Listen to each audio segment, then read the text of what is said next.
अभ्यास प्रश्न पत्र 2022-23 विषय गणित कक्षा 10 का प्रश्न पत्र सेट डी में आपको हल करवा रहा हूँ। इसी में से परीक्षा में प्रश्न पूछे जाएंगे। पिछले वीडियो में यहाँ तक प्रश्न हो गए थे और अब ये प्रश्न अपने को प्रश्न 19 सिद्ध करो कि बाहरी बिंदु से वृत्त पर खींची गई स्पर्श रेखाओं की लंबाई बराबर होती है। देखो ये वृत्त है, इसका केंद्र O है और यहाँ पे एक बिंदु बाहर एक बिंदु P है। इस बिंदु P से हम वृत्त पर दो स्पर्शिका खींच सकते हैं। बस अपने यहीं तक खींचना है, आगे तक नहीं ले जाना है। तो ये जो स्पर्शिका इस वृत्त को इस बिंदु पर स्पर्श कर रही है और ये इस स्पर्शिका वृत्त को इस बिंदु पर स्पर्श कर रही है। मैंने इसको B नाम दिया है। हमको सिद्ध करना है कि बाहरी बिंदु से खींची गई वृत्त पर स्पर्श रेखाओं की लंबाई बराबर है, ऐसा हमको सिद्ध करना है, अर्थात PA बराबर PB। तो मैं यहाँ पे लिख लूँगा इसको। तो देखो ध्यान से देखो क्या दिया है हमको, एक वृत्त दिया है और वृत्त पर हमको स्पर्श रेखा दी है। स्पर्श रेखा बिंदु कौन सा है, बाहर एक बिंदु है। तो हमने एक वृत्त बना लिया, इसके केंद्र O ले लिया, इसके बाहर एक बिंदु P ले लिया और P से मैंने वृत्त पर दो स्पर्श रेखाएं PA और PB खींच दी। ये लाइन हमको आगे तक नहीं लेके जाना है, ये तक खींचना है। तो हमको सिद्ध करना है ये PA बराबर PB, ठीक है। तो यहाँ पे लिख देंगे। तो ये जो भी बोला मैंने उसको अपने को इस भाषा में लिखना है यहाँ पे। अब सिद्ध करना है PA बराबर PB, अर्थात स्पर्श रेखा खंडों की लंबाई बराबर होती है।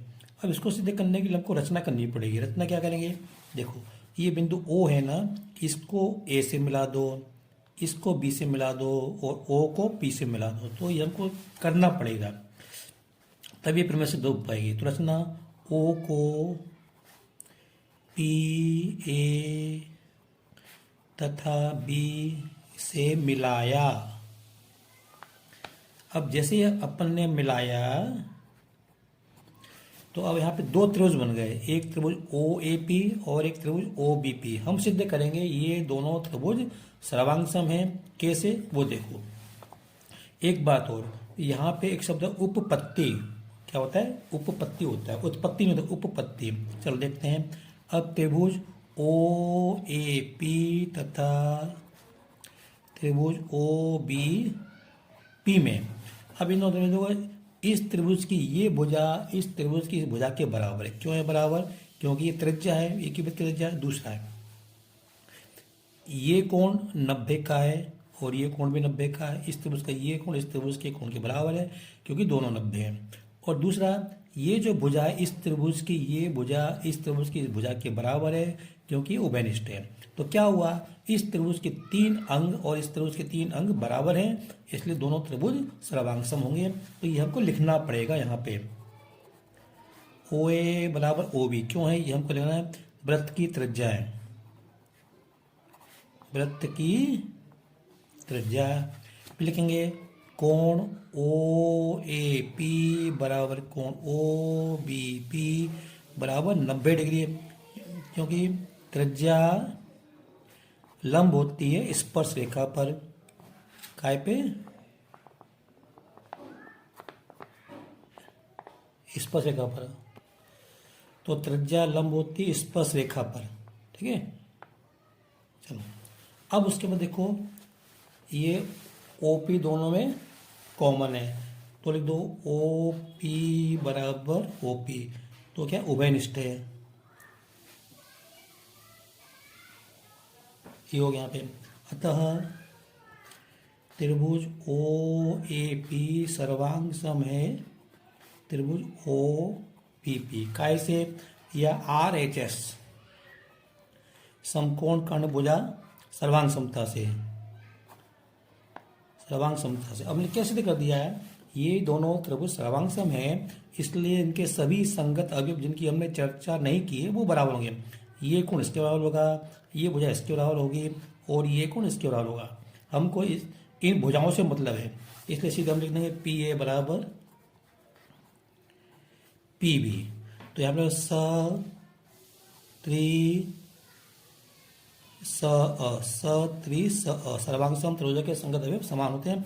बस ये हमको सिद्ध करना है। अब इसके बाद क्या करना है, ये जो प्रश्न का ये वाला भाग है, अतः भारी बिंदु से वृत्त पर खींचे गए स्पर्श रेखाओं की लंबाई बराबर होती है, सिद्ध हुआ। बस यहाँ पे लिखो सिद्धम इति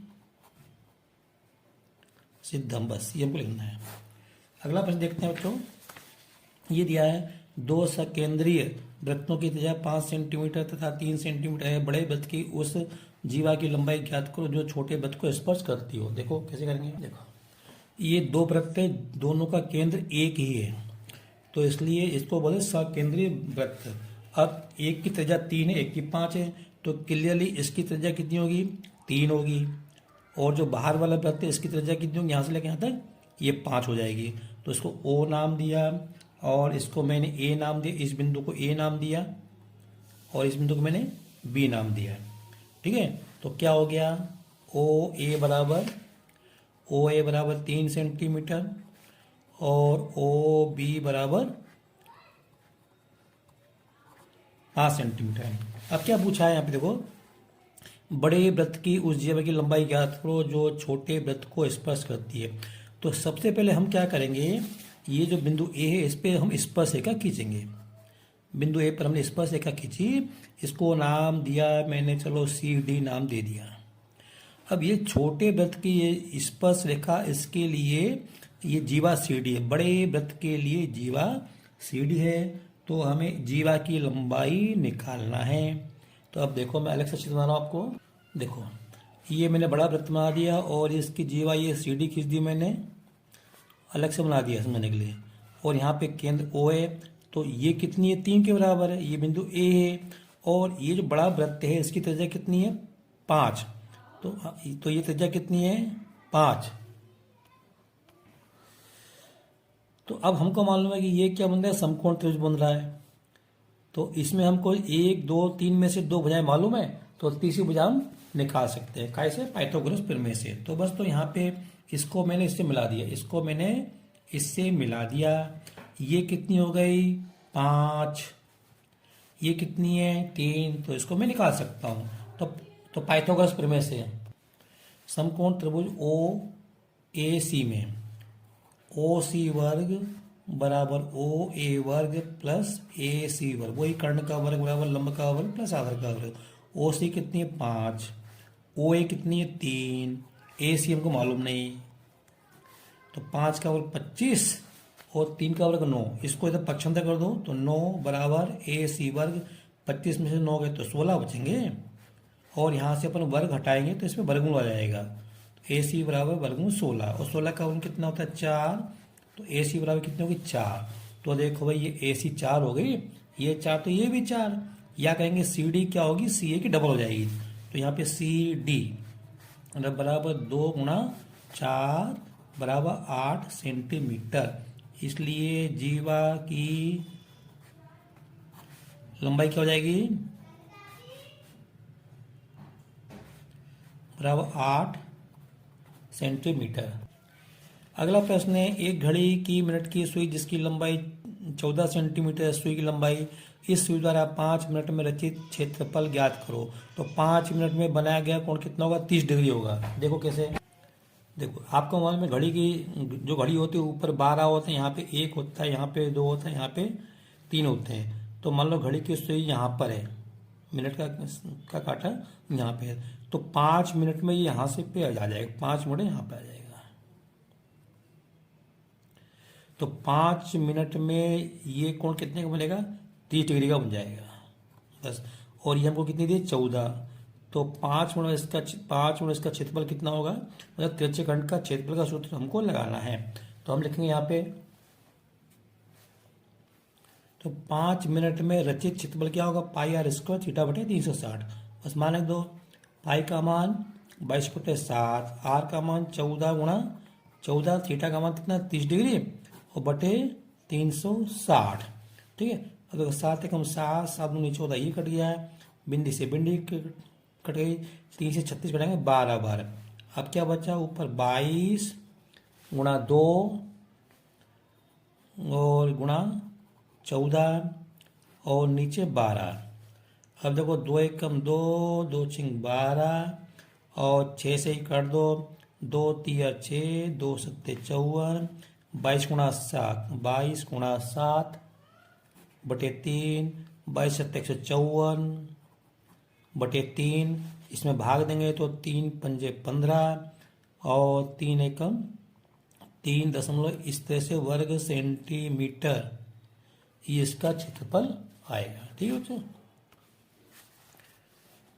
ये एक वर्ग है जिसकी भुजा की लंबाई कितनी 4 सेंटीमीटर, ये भी 4, ये भी 4, ये भी 4। इसके अंदर एक वृत्त है जिसकी त्रिज्या कितनी दी है 1 सेंटीमीटर। ठीक है, और कोने पे ये क्या दिया आपने को एक चतुर्थांश जिसकी त्रिज्या कितनी 1 सेंटीमीटर ये लिखा है। ये भी 1 सेंटीमीटर, ये भी 1 सेंटीमीटर, ये भी 1 सेंटीमीटर, ये भी 1 सेंटीमीटर। तो हमको अब इसमें से काट लिया हमने, तो हमारे पास जो कार्ड वर्ड बचा वो ये बचा। हमको इसका क्षेत्रफल निकालना है। ये क्षेत्रफल कैसे निकालेंगे भाई, यहाँ तो छेद है ना, यहाँ भी कुछ नहीं, यहाँ भी कार्ड नहीं, यहाँ भी नहीं है। तो हम क्या करेंगे, हम पहले इस पूरे का क्षेत्रफल निकाल लेंगे कार्ड का, फिर उसमें से वृत्त का क्षेत्रफल और ये चारों जो चतुर्थांश इनका क्षेत्रफल निकाल के और घटा देंगे। कैसे देखो जरा, देखो वर्ग का क्षेत्रफल क्या होता है, भुजा का वर्ग होता है।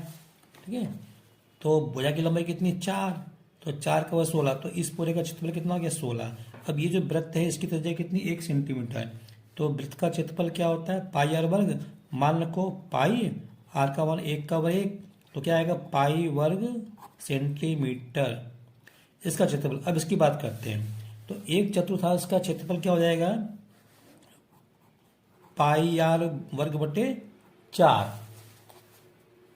अब ऐसे कितने, इसका भी पाई आर वर्ग बटे 4 होगा, इसका भी पाई आर वर्ग बटे, इसका भी 4, तो इन चारों का मिला के कितना हो जाएगा गुणा 4। तो ये रहेगा 4/4 का क्षेत्रफल, 4/4 का क्षेत्रफल। तो ये 1 का इतना हो जाएगा ये, तो 4 का कितना होगा, 4 का गुणा कर देंगे, 4 से 4 कट जाएगा, क्या होता है पाई, और आर का मान 1 का वर्ग, तो क्या आएगा पाई आएगा। तो कुल क्षेत्रफल अब क्या बचेगा यहाँ पे, शेष भाग का क्षेत्रफल, शेष भाग का क्षेत्रफल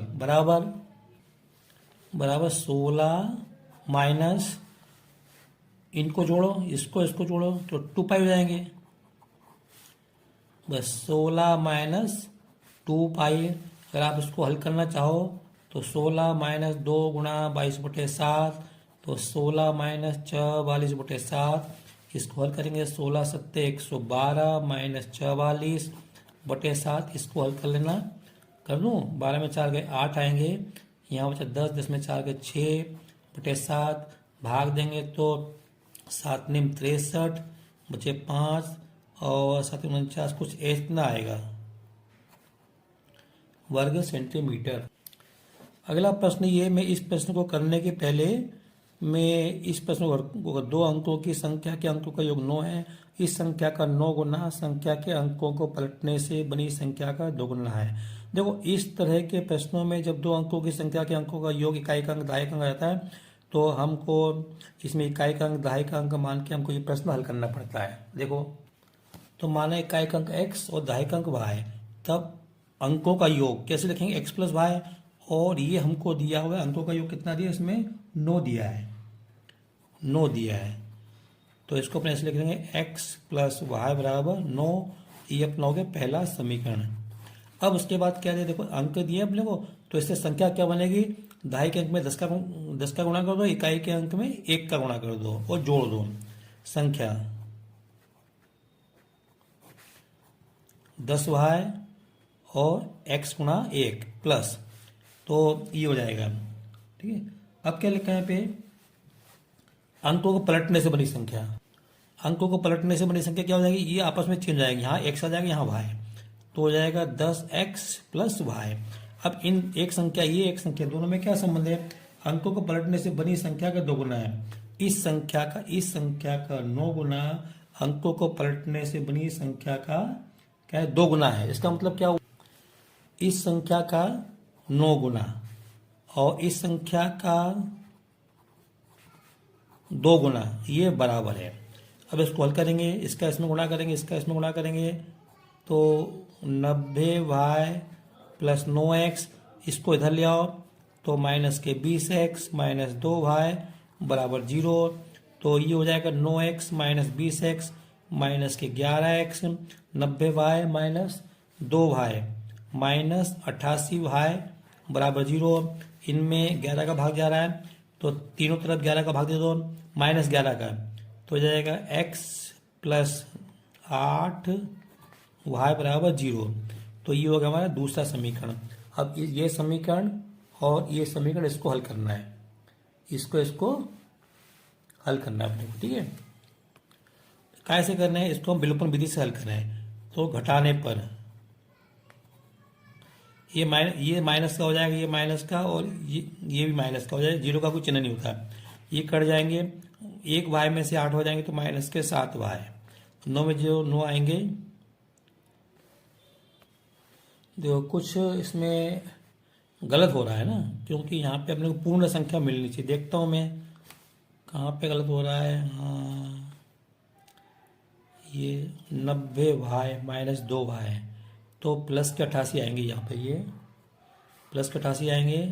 तो ये फिर इसके बाद माइनस के 8 हो जाएंगे यहाँ पे, तो x माइनस 8y, तो हो जाएगा x माइनस 8y हो जाएगा, ये माइनस हो जाएगा, ये प्लस हो जाएगा।